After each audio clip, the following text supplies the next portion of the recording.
দেশের অর্থনীতি ভেঙে পড়ে আর দেখা দেয় আকাশ ছোঁয়া মুদ্রাস্ফীতি। শুরু হয় গণবিক্ষোভ, সিংহলি ভাষায় যার নাম আরাগালায়া অর্থাৎ সংগ্রাম।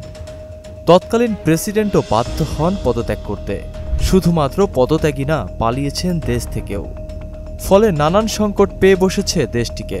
ঘটে গেছে গণবিদ্রোহ, হয়েছে ক্ষমতার রদবদল।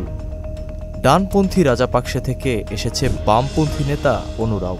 অতএব পরিবর্তনের এই হাওয়া কোন দিকে যাবে তা নিয়ে রয়েছে সংশয়। নির্বাচনী প্রচারণার সময় দিশানায়কে সব জায়গায় পরিবর্তনের কথা বলেছেন। যারা পরিবার, সম্পদ আর সরকারের ক্ষমতা কাজে লাগিয়ে ক্ষমতা দখল করেন, বলেছেন তাদের হটিয়ে দেওয়ার কথা। সেই উদ্দেশ্যে তিনি বলেছেন যে জনগণই কেবল সেই শক্তি ধারণ করেন, আর তাই ইতোমধ্যে দিশানায়কে মানুষের কাছে এই বার্তা পৌঁছে দিতে সক্ষম হয়েছেন যে দুটি রাজনৈতিক পক্ষের বাইরে তৃতীয় বিকল্প বেছে নিতে হবে। 2022 সালের এপ্রিলে শ্রীলঙ্কা ঋণ খেলাপি হয়ে যায়। তখন বৈদেশিক মুদ্রার রিজার্ভ ফুরিয়ে গিয়েছিল।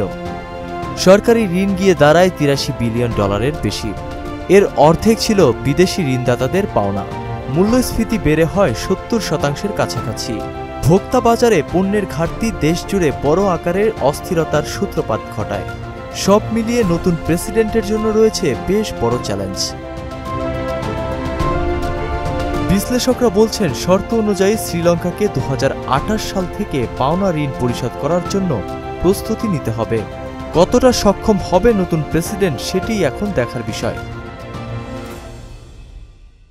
অনেক চড়াই উতরাই পেরিয়ে জনগণের প্রত্যাশা পূরণে দায়িত্ব নেওয়া দিশানায়কে সমস্ত অব্যবস্থাপনা, দুর্নীতি দূর করে ক্ষুব্ধ জনগণের প্রত্যাশা পূরণ করতে পারবে তো?